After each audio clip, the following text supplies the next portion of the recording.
अस्सलाम वालेकुम व्यूअर्स, मैं हूं समीना पाशा। उम्मीद है आप लोग खैरियत से होंगे। व्यूअर्स, आज अहम खबरें आपके साथ शेयर करनी है और कुछ ऐसी खबरें भी हैं जिनका मुझे भी थोड़ा इंतज़ार है। अभी वो खबरें सामने नहीं आ सकी हैं, लेकिन जैसे ही वो खबरें भी पहुंचेंगी तो वो अगले व्लॉग में अब हम आपके साथ शेयर कर देंगे। इस व्लॉग में सबसे पहले तो मैं आप लोगों का शुक्रिया भी अदा करना चाहती हूँ, वो तमाम लोग जो मुख्तलिफ तरीक़ों से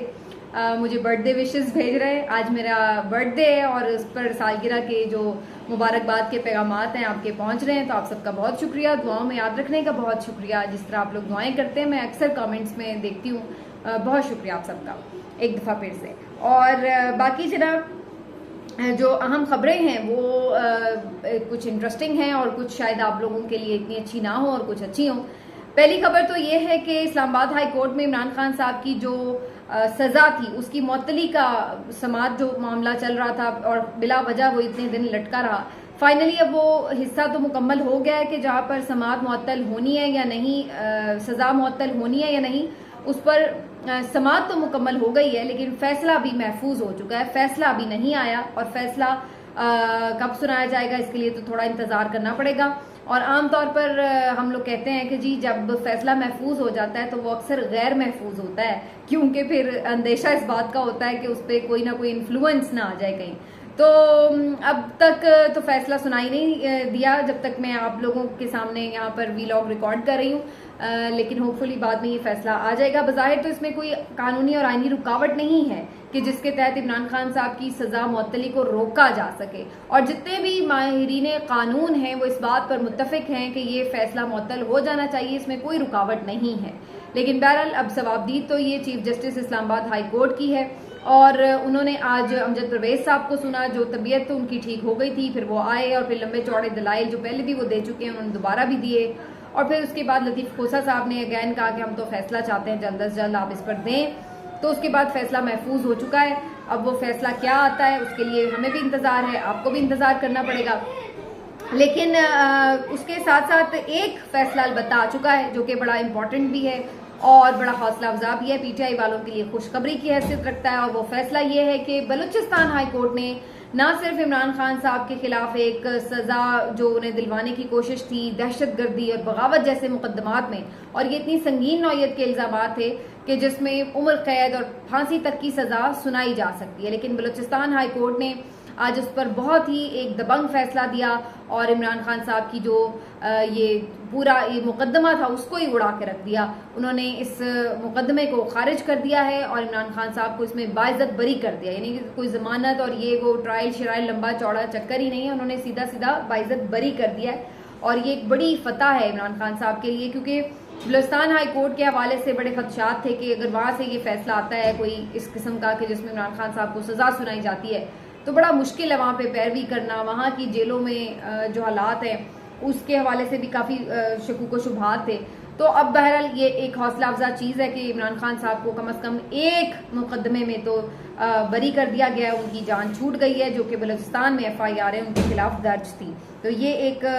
खबर है पीटीआई वालों के लिए ज़बरदस्त किस्म की। और इसके साथ साथ एक और इमरान खान से मुतालिक खबर है और वो बड़ी इंटरेस्टिंग खबर है। वो ये है कि जी आपको याद होगा चीफ जस्टिस उमर अता बंदयाल साहब ने आखिरी समाअत में एक हुक्म दिया था कि जो इमरान खान साहब को सहूलियात जेल में दी जा रही हैं उससे मुतालिक रिपोर्ट जमा कराई जाए। तो जेल सुप्रिटेंडेंट की तरफ से एक रिपोर्ट आज जमा करा दी गई है चीफ जस्टिस ऑफ पाकिस्तान के रूबरू, और ये बड़ी दिलचस्प रिपोर्ट है। अगर इसको आप गौर से पढ़ें तो इसमें बड़ा आपको थोड़ा सा अगर तो ये रिपोर्ट सच है, देखें इसमें मुझे अगर लगाना पड़ेगा क्योंकि इससे पहले भी जेल हुकाम की तरफ से ये कहा गया कि जी हमने सहूलियात दे दी हैं, बेहतर क्लास है वगैरह वगैरह, लेकिन बार बार जो इमरान खान साहब की वकला हैं और बुशरा बीबी साहिबा की भी जब उनसे मुलाकात हुई है तो इन दोनों के थ्रू जो चीज़ें सामने आती हैं तो वो यही कहते हैं कि उन्हें अभी तक कोई बेहतर सहूलियात नहीं दी गई थी। तो अब ये रिपोर्ट जो जमा कराई गई है इसमें तो उन्होंने बताया है कि काफ़ी बेहतर सहूलियात दे दी गई हैं, लेकिन क्या वाकई ऐसा है या नहीं है, देखिए इसको खुद मेरा ख्याल है कि जब तक इनके वकला की तरफ से कंफर्मेशन नहीं हो जाती तब तक इस पर कोई भी यकीन करना थोड़ा मुश्किल है। और दूसरा इसका तरीकाकार ये है कि अगर खुद अदालत की तरफ से कोई नुमाइंदा जाकर इसको चेक करके आए और वो कोई रिपोर्ट आके दे तो वो भी एक सूरत हाल हो सकती है कि जिस पर यकीन आ जाए। लेकिन मेरा ख्याल है कि इस स्टेज पर यानी सुप्रीम कोर्ट के रूबरू एक गलत रिपोर्ट जमा कराना शायद ये कोई भी सुपरिटेंडेंट अफोर्ड नहीं कर सकता, मेरे ख्याल से कि अब उन्होंने शायद बेहतर क्लास कर दी हो। जितना रिपोर्ट में बताया गया, अगर उतनी सहूलतें नहीं भी हैं, आधी भी की गई हैं, तो कुछ ना कुछ तो बेहतरी करके फिर ही रिपोर्ट जमा कराई गई होगी। लेकिन फिलहाल अगेन वही बात है कि इस पे आप मिन्नो-अन यकीन भी नहीं कर सकते, लेकिन मिन्नो-अन इसको रद्द भी नहीं किया जा सकता। इसके ऊपर एक हमें सेकंड ओपिनियन का इंतजार है कि वो उनके वकला की तरफ से आए, तो फिर हम इस पे कह सकते हैं कि इमरान खान साहब की जेल की सहूलियात बेहतर हो गई हैं। अब वो क्या सहूलियात हैं जो रिपोर्ट में लिखी गई हैं, उसके मुताबिक अगर मैं सिक्योरिटी की बात करूं तो उन्होंने बताया कि जनाब कोई 53 अफसरान हैं जो सिक्योरिटी पर मामूर है इमरान खान साहब की। जो उनकी बैरक है, जो जहां पर उन्हें रखा गया है, वो सबसे महफूज जगह है अटक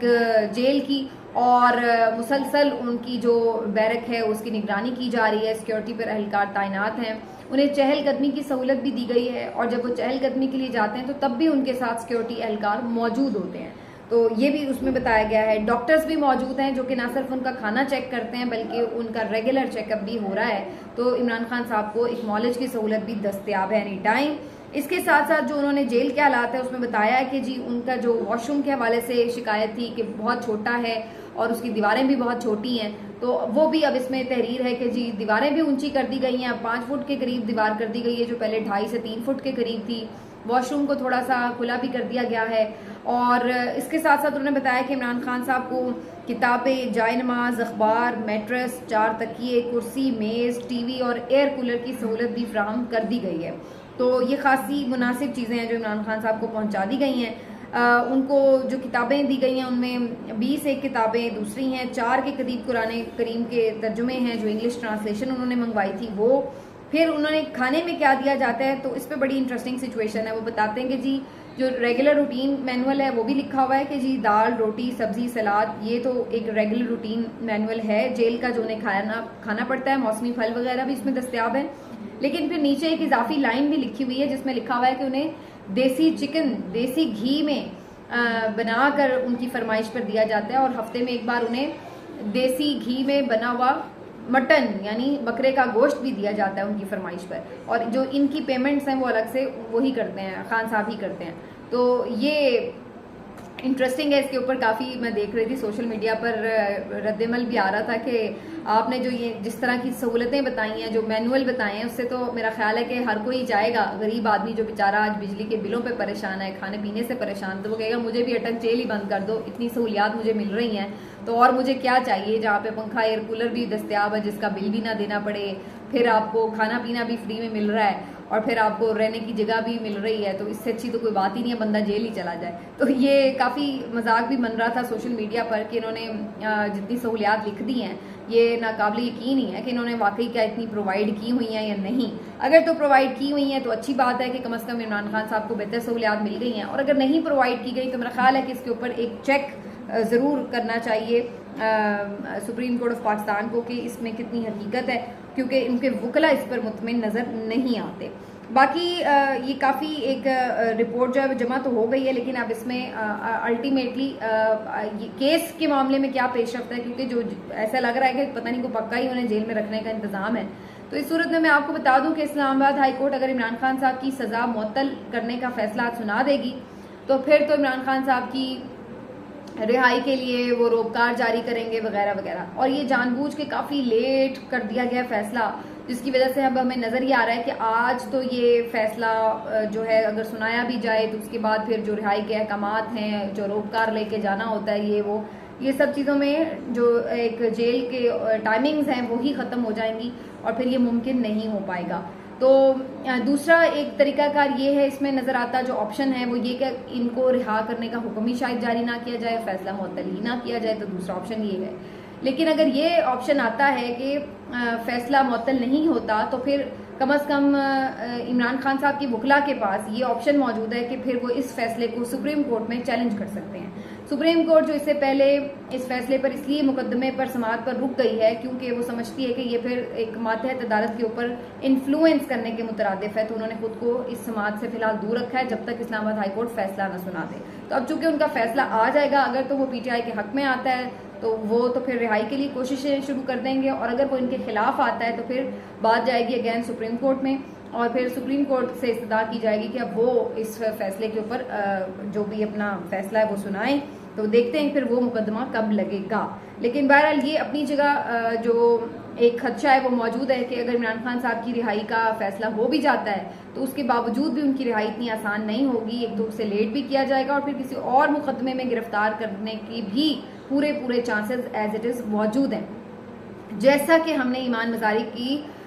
मामले में भी देखा है। ईमान मजारी साहिबा जो कि शीरी मजारी साहिबा की साहबजादी हैं, ह्यूमन राइट्स की बड़ी सॉलिड आवाज़ हैं और आपको मालूम है कि मशहूर वकील भी हैं, तो उनको भी इसी तरह से जो मुकदमात का सामना करना पड़ता रहता है जब वो फौज के खिलाफ कुछ बात करती हैं। उस दिन भी मंजूर पश्तीन की रैली में उन्होंने जो वहाँ पर खिताब किया उसमें बड़े उन्होंने दहशतगर्दी वगैरह के नारे लगवाए कि ये जो दहशतगर्दी है इसके पीछे वर्दी है टाइप, और उसके बाद फिर उन्हें गिरफ्तार कर लिया गया था और उसके बाद अब उनकी रिहाई तो अमल में आ गई, 3-4 दिन उनका रिमांड रहा है, लेकिन उसके बाद अब उनको अदालत ने कहा कि जी जमानत मिल गई है तो जमानत पर रिहा करने का हुक्म जारी किया। लेकिन जैसे ही उन्हें रिहाई मिली फौरन ही बाहर से उन्हें दोबारा से गिरफ्तार कर लिया गया, जेल के बाहर से फौरन ही उन्हें गिरफ्तार कर लिया गया और एक और मुकदमे में कर लिया गया। और अब ये बताया जा रहा है कि वो थाना 12 कहू में मुकदमा है दर्ज जिसपे उन्हें गिरफ्तार कर लिया गया है। तो ये एक हमें रेगुलर प्रैक्टिस नजर आ रही है कि जिन लोगों को जेल में रखना मकसूद है उनको एक के बाद दूसरे, दूसरे के बाद तीसरे, एक के बाद दीगरे मुख्तलिफ मुकदमात में गिरफ्तार किया जाता रहा है और उन्हें मुसलसल जेल में रखा गया, जिसमें अली मोहम्मद खान साहब हैं जिनको तकरीबन 8 दफ़ा गिरफ्तार किया गया है। इसी तरह शहरियार आफरीदी साहब को भी 8-9 मरतबा गिरफ्तार कर लिया गया है। तो इसी तरीके से कई ऐसे रहनुमा हैं जो कि अगर जिन्हें अदालत रिहा कर भी दे, परवेज इलाही साहब को 4-5 मरतबा गिरफ्तार कर लिया गया है। तो ये बार बार ये प्रैक्टिस की जाती है। इसी तरह ईमान मजारी के साथ भी यही हुआ है कि उधर रिहा उन्हें किया जाता है अदालत की तरफ से, लेकिन फौरन ही उन्हें दूसरे मुकदमे में फिर से पकड़ लिया गया, फिर से गिरफ्तार कर लिया गया। तो यही मामला जो है वो इमरान खान साहब के साथ भी होता हुआ नजर आ रहा है। और लास्टली मैं थोड़ी बात कर लूँ इस हवाले से कि जनाब बल्दियाती इंतखाबात के जो नताइज हैं उसके ऊपर काफ़ी शोर मचा हुआ था। PTI वालों ने भी बड़ा शोर मचाया हुआ था, भंगड़े डाले हुए थे कि जी हम बड़ा जीत गए हैं। और ये बल्दियाती इंतखाबात है बेसिकली KP के जो बल्दियाती इंतखाबात हैं उसमें जो ज़िमनी इंतखाबात है जो कुछ सीटों पर रह गए थे या कोई खाली हुई हैं तो उनके ऊपर। और यहाँ पर अब जो रिजल्ट्स आए हैं उसके मुताबिक सबसे ज़्यादा जो सीटें हैं वो तो आज़ाद उम्मीदवार ले उड़े हैं। आज़ाद उम्मीदवारों ने तकरीबन 40 के करीब सीटें जो हैं वो हासिल की हैं, जबकि अगर सियासी जमातों की हम बात करें तो उसमें बहरहाल पाकिस्तान तहरीक इंसाफ जो है वो सरफहरिस्त रही है। पाकिस्तान तहरीक इंसाफ ने 14 सीटें हासिल की हैं और उसके साथ फिर JUIF है जिसने 6 सीटें हासिल की हैं और उसके बाद फिर दीगर जमातों की 1 या 2 सीटें हैं। PMLN कोई सीट हासिल नहीं कर सकी, उनका रिजल्ट 0 रहा है। तो ये रिजल्ट्स रहे बल्दियाती इंतखाबात के। इसके हवाले से काफ़ी कन्फ्यूजन है। कुछ लोग इस बात पर कुछ खदशात का इजहार कर रहे थे कि शुरू में जब रिजल्ट्स आना शुरू हुए तो PTI के कैंडिडेट काफ़ी आगे थे और लीड कर रहे थे, लेकिन फिर बाद में अक्सर जगहों पर आज़ाद उम्मीदवार जीतने में कामयाब हो गए। तो एक तो ये भी बात चल रही है मार्केट में, और दूसरा ये भी है कि कुछ इलाकों को अगर हम खास तौर पर देखें जहाँ पर स्वाद मर्दान वगैरह, यहाँ पर पाकिस्तान तहरीक इंसाफ ने और वजीरिस्तान में काफ़ी ज़्यादा कामयाबी हासिल की है। तो ये काफ़ी सिग्निफिकेंट है क्योंकि जिन हालात में ये लोग हैं इस वक्त, सूरत हाल ये है कि ना ये कैंपेन कर पाते हैं और जो इनके कैंडिडेट्स हैं वो भी मुसलसल दबाव का शिकार हैं, या तो उन्हें टिकट ही नहीं लेने दिया जा रहा और किसी न किसी तरह उनके खिलाफ इंतकामी कार्रवाइयाँ भी जारी हैं। तो ये एक फिर भी उनके लिए हौसला अफजा बात है कि जहाँ पर इतनी उनके लिए टफ सिचुएशंस हैं वहाँ पर फिर भी उनको अवाम जो है वो जितना मुमकिन हो सकता है उनके साथ खड़ी नजर आती है। आज़ाद उम्मीदवारों का मामला ज़रा और होता है क्योंकि बल्दियाती इंतखाबात में ये घर घर गली गली मोहल्ले के इंतखाबात होते हैं, तो वहाँ पर लोग जो हैं वो ज़्यादातर अपने जो ज़्यादा करीबी लोग हैं उनको ज़्यादा प्रेफर करते हैं। और इन आज़ाद उम्मीदवारों में भी बहुत सारे ऐसे लोग हैं जो कि PTI का टिकट नहीं ले सके, या तो इस वजह से नहीं उन्होंने लिया क्योंकि वो समझते थे कि उनके खिलाफ फिर कार्रवाइयाँ शुरू हो जाएंगी इंतकामी, और कुछ लोग ऐसे थे कि जिनको अंदाज़ा था इस बात का कि PTI की टिकट जो है वो अगर इन्होंने लिया तो उसके बाद फिर शायद लोगों के लिए भी उनको सपोर्ट करना मुश्किल हो। जो भी वजूहात हों, कुछ लोग ऐसे थे जिन्होंने इसलिए भी PTI का टिकट नहीं लिया कि मद्दे मुकाबिल भी PTI का कोई टिकट था, उन्हें चांस नहीं लगा कि भाई उन्हें मिल जाता, तो इसलिए वो फिर मुकाबले में आज़ाद खड़े हो गए। तो काफ़ी ये भी स्टोरीज हैं आज़ाद उम्मीदवारों की, काफ़ी फैक्टर्स हैं, लेकिन ओवरऑल इस वक्त जो रिजल्ट्स हैं वो मैंने आपके साथ शेयर कर दिए हैं। तो ये सारी चीज़ें अब हो रही हैं जी मुल्क में, लेकिन इसके साथ साथ एक बात तो इन रिजल्ट से तय है, वो ये कि इन जमातों ने जो ये पिछले 16 महीने की हुकूमत की है, इन्होंने अपना कबाड़ा करने में कोई कसर नहीं छोड़ी है। पीटीआई के साथ तो जो भी हो रहा है, जो मुश्किल हालात की वजह से वो इलेक्शन लड़ रही है, जिस तरह भी लड़ेगी वो एक अलग कहानी है, लेकिन इन जमातों ने तो भरपूर किस्म की कैंपेन्स की हैं, भरपूर किस्म के पैसे उड़ाए हैं, तरक्याती फंड्स लिए हैं, पूरी इनको छूट है कि ये जो मर्जी करें और अपने वोटर्स को मोबिलाइज करें, पूरा मीडिया इनके साथ है। इसके बावजूद भी ये जमातों की परफॉर्मेंस आपके सामने है 0/0 कि ये जमातों को कोई अब कबूल करने के लिए तैयार नहीं है। तो अब ये इनका रोना धोना बिजली के बिलों के ऊपर आकर जो भी अवाम की ये दुख दर्द की बात करते हैं, अवाम इनसे बिल्कुल भरे बैठे हैं और इनकी शक्ल नहीं देखना चाहते। यही वजह है कि इनके रिजल्ट्स जो यहाँ पर आए हैं, यहाँ तो लोगों ने आज़ाद उम्मीदवारों को वोट दिए हैं या पीटीआई वालों को वोट दिए हैं, लेकिन इन जमातों को टोटली मुस्तरद किया गया। मिलते हैं अगले वीलॉग में, अपना ख्याल रखिए, अल्लाह हाफिज़।